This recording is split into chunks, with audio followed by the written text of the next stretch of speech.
If you're a first-time buyer and you've got some questions about mortgages, then stay tuned for this. Hi, I'm Brad Wylde from the GoWylde Team, and I've got Anne-Marie here from TD. She's one of our mortgage specialists.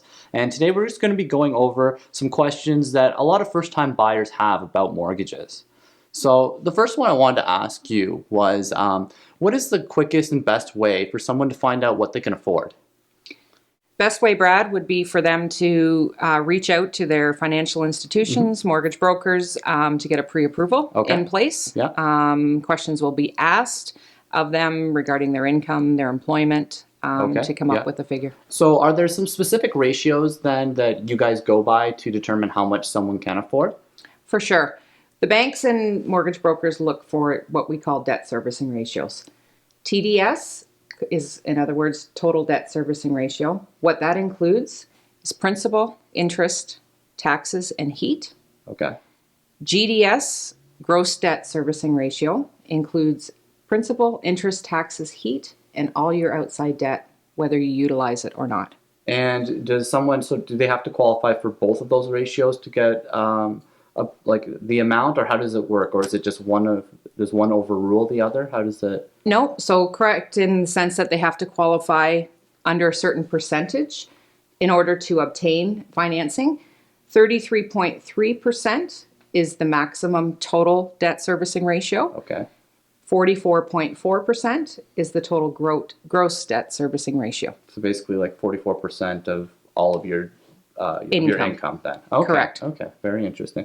And so with pre-approvals, like what's the difference between, you can go online, you can, type in these numbers and like, what your income is and stuff like that, and it'll give you kind of like an automatic pre-approval versus going and actually meeting with a broker and sitting down with them. Like what's kind of... For sure. So we're seeing more and more in the digital world, online approvals being available for clients. They are helpful. They aren't as accurate as meeting face-to-face with somebody to get qualified. Biggest thing I find with those pre-approvals, they're not taking into account your credit rating. Okay. They're not taking into account what debts maybe you think you don't have but are appearing under the bureau that maybe... Yeah, I've seen that before with other people, It's not taking into account what your true actual income is. Meeting face-to-face, someone may think they make $40,000 a year, but actually they could be, not including benefits that they're getting through work. All of that can be added back. You can add benefits? Correct. You can add back, your car allowances and things like that. Oh, you may get bonuses throughout the year, all of that. So you may actually be able to qualify for more by actually going in and meeting with a good broker. Absolutely. Than just what the automatic system tells you. Absolutely. Okay. And so for buying a house, what type of down payment does someone need? Like what's the minimum? What would you say is kind of the normal? And so there's two mortgages available for consumers in the housing market. Conventional mortgage. What this means is you have 20% down payment available to put down on a home. Okay, yeah. Most first-time home buyers, unless you're very fortunate, don't have a 20% down payment, in which case you can qualify for 5%, anywhere between 5 and 15%. Yep.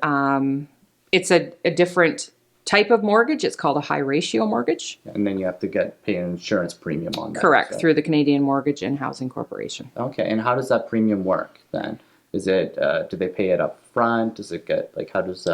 So how the CMHC premium works is you qualify for 5% down, up to as minimum 5%.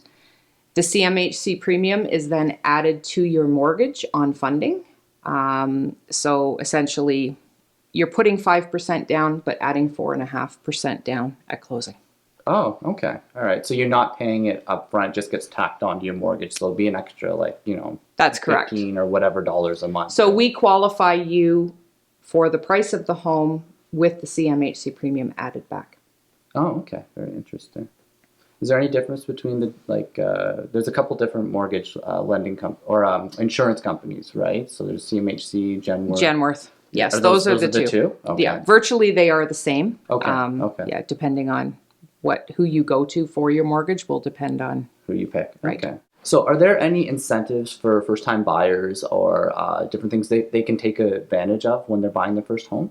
So March of 2019, with the new budget, there was a couple of announcements made. What we do know at this time is in regards to the first-time homebuyer RSP withdrawal. Limit has now increased from $25,000 to $35,000, which this essentially means is prior to that, a first-time homebuyer could withdraw up to $25,000 from their RSPs. Okay. That now has increased to $35,000, repayable over 15 years. Okay, so they have 15 years to pay it back before they have to worry about taxes. Okay. Yeah. Another incentive is your land transfer rebate. Any first-time homebuyer can qualify up to $4,000. That's actually a substantial cost, land transfer. It's amazing. A lot of buyers don't realize about that before closing it. For sure. It could be a nasty surprise for some people. Yeah, for sure. Yeah. So I usually tell my clients factor about 1.5% of the purchase price for your closing costs. And that, of course, part of that is your land transfer, which will be rebated from the lawyer. Yeah, and a lot of buyers, they don't know about that rebate. And if you don't ask for it, you don't get it. Absolutely. I know. Yeah, I didn't get it on my first one. So, yeah.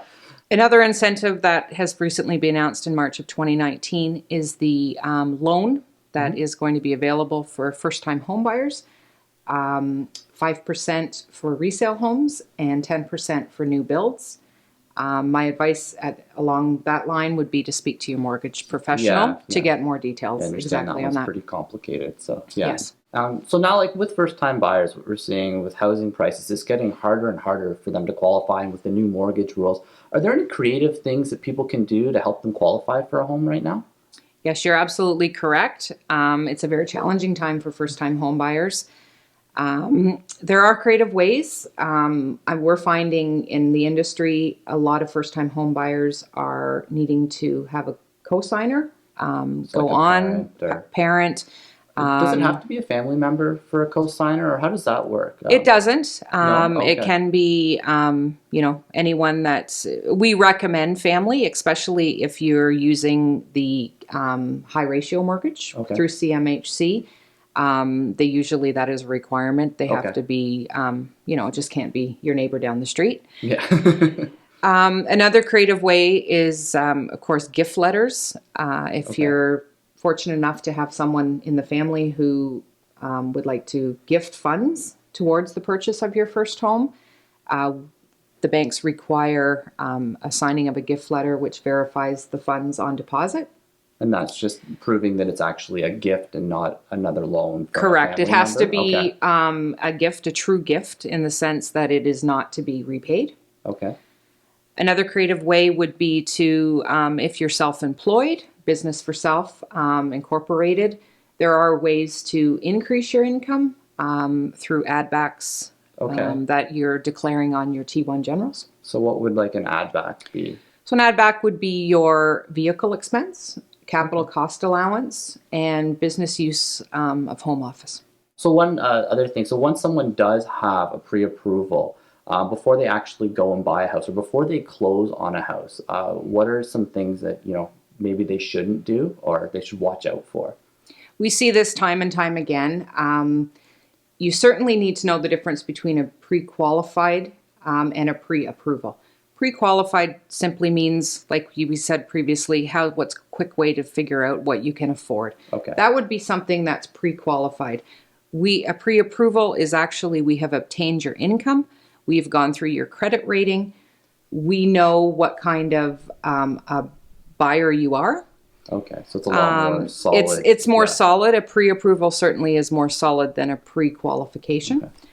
Okay. But we do see time and time again, a pre-approval does not give you full reign to go out and buy that new car next week or go out and, go on that holiday you've always wanted to go on, because those numbers are going to certainly increase your debt capacity, which will therefore change your ratios when it comes time to purchase that home. So the bank can still pull back that pre-approval, even though it's like, a 90-day or 120-day commitment. Absolutely. They still have the right to withdraw that at any point then? Absolutely. Okay. With a pre-approval, we always need updated income. So you could get a pre-approval today, 6 months down the road, come back. We're going to ask for updated income, because in those 6 months, you could have lost your job. You could have got a raise. You could qualify for more. You could qualify for less. Okay, yeah. So yes, a pre-approval does, although it's certainly peace of mind, it is not a guarantee. Okay. And then, so the difference between a pre-approval and an approval then, is it approval like once you finally got that paperwork back and you've signed everything off, is that? So a pre-approval is confirmation from the bank or financial institutions that you're dealing with that you could qualify for a home for X amount of dollars. Okay. An actual approval is the details of the home.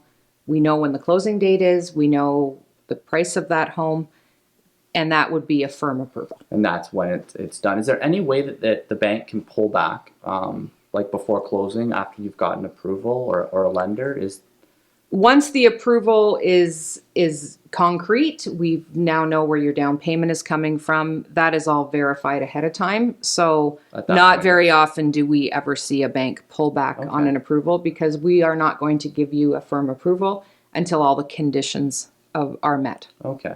And actually, you said something the other, or a little back, that reminded me. So for people who have, especially first-time buyers, and a lot of them are fairly newly employed and stuff like that, what are the rules around income and for you guys being able to, use that income? Like I think is it 3 months they have to be working with the company, or how does Correct. that work, and with job changes and all that? So in order to qualify for a mortgage, we do ask that a candidate be 3 months employed at the current employer.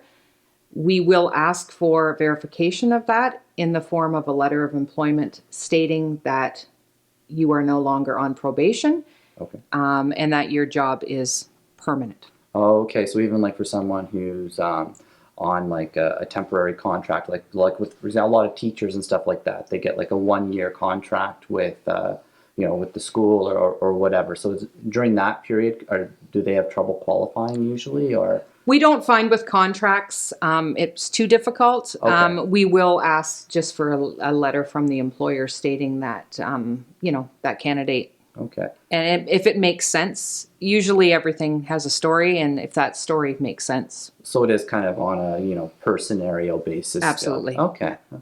And then what about self-employed people? I know that's even more difficult. It is. Self-employed. Yeah. So self-employed people, it is a bit more of a challenge. Yeah. We do need 3-month job tenure. So you can't go in to a bank, open a business account a month ago, say you're going to make X amount of dollars. The banks are going to ask for a history. Yeah. So it's a 3-year business for self policy that we have in place. So it just involves us being able to verify that you have been business for self for 3 years. 3 years, and you've got X amount of income. And There's a history there. Yeah. Do you just use an average over the 3 years to qualify? We income? do. We use your average line 150. Okay. And then, as mentioned before, we can add back if we need to increase that income. So when someone meets with a broker and they get a pre-approval, do you recommend they still put that financing condition in their offer? For sure. Yeah. The finance condition, it protects you as the buyer. It protects your deposit that you put down on that home. It also gives you an out. If you get cold feet, if you find something in the meantime that's a little bit more affordable. But the biggest thing is it also allows the institutions to turn that pre-approval into a live deal. There could be issues where you pay too much for the home, and CMHC, the Canadian Mortgage and Housing Corporation, won't insure that home for the amount that you paid. Yeah, we saw that a lot in 2017 when all the houses were going to bidding wars. We're seeing people pay $150,000 over asking, and then the bank wouldn't lend them the full amount, so they were on the hook. Okay. Absolutely. Yeah. And as first-time home buyers, it's important to know you also are at an advantage because you don't have a home that has to be sold. That is usually the number one condition that we find. Sometimes it sometimes gives you an advantage. Yeah. Awesome. Well, thank you so much, Anne-Marie. It was a lot of great information. I hope everybody found this useful.